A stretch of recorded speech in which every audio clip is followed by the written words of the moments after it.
COVID-19, the coronavirus, the pandemic, the invisible enemy, call it what you want. But how have you been impacted by it? More specifically, how have you been financially impacted by the virus?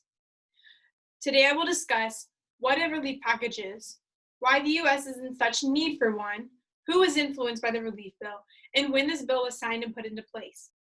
I, along with many other Americans, have been impacted by this and intrigued by the coronavirus, more specifically the stimulus package.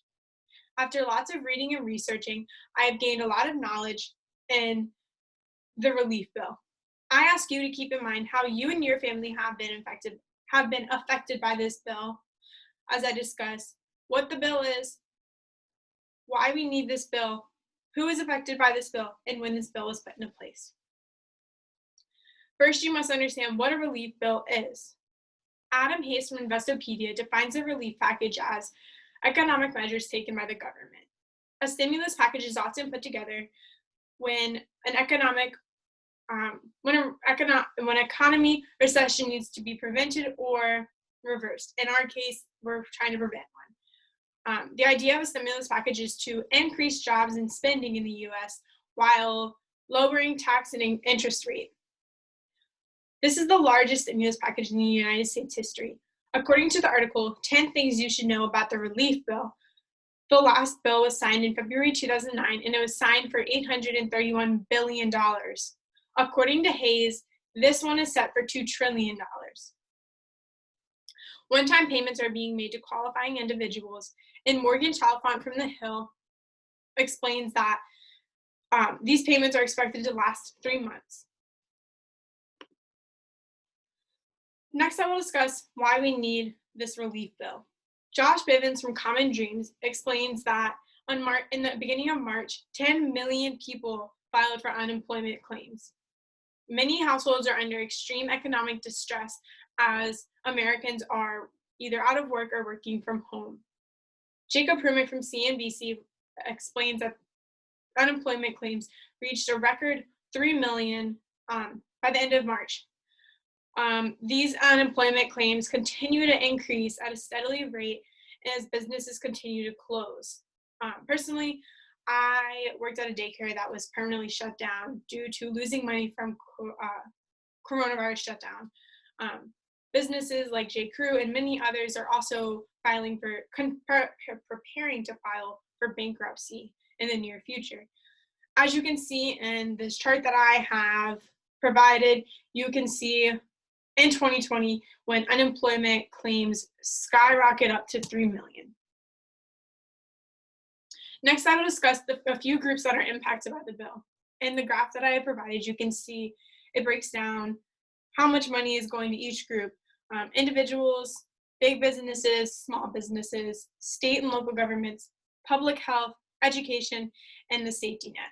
I will be focusing on individuals, education, and public health, as those are the ones that apply to us the most. According to Kelsey Snell from NPR, one-time checks are being made out to individuals. $1,200 are being made out to individuals whose annual gross income is under $75,000. Many schools, including Shippensburg University, have closed down due to coronavirus.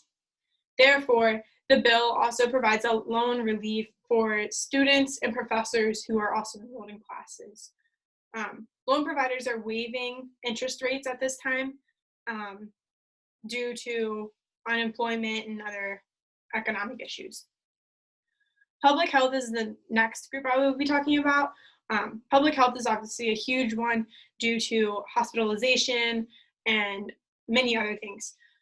According to Snell, $100 billion are being distributed to hospital funding, whereas $16 billion goes to medicine and supplies, which will be used to treat coronavirus patients. Lastly, I will be talking about when this bill was signed and put into place. President Trump signed this bill on Friday, March 27th. According to Chalfant, no Democrats were invited to this very important signing. In the picture, you can see all of his administration and Republican supporters are behind him, but no Democrats. Checks were set to be sent out to individuals within 3 weeks of President Trump's signing. Andrew Keshner from MarketWatch explained that checks will be automatically directly deposited into individuals' accounts who have registered the correct information with the IRS. However, if the IRS doesn't have the right information, their checks will be mailed to them, which will be at a little bit of a slower pace due to an increase in online shopping and mailing. Personally, my mom's stimulus check was directly deposited into her account on April 15th, which is right on track with 4 weeks. Because not everyone will be receiving their checks at the same time, the IRS has created a tracking tool called Get My Payment. This tool provides users an idea of when to expect their payments to be deposited into their accounts. It also notifies users if they need to update or input any other information to help the direct deposit go more smoothly. Keshner pointed out that this tracking tool went live on April 15th, which is, again, in that ballpark of 3 weeks from the signing. To summarize, the relief bill is more than just money talk. I hope I have provided the in-depth details of the bill.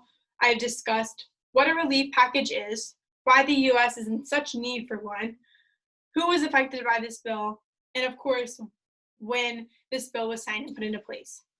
I now challenge you to do your part in researching how you and your family have been affected by this relief bill. Thank you very much.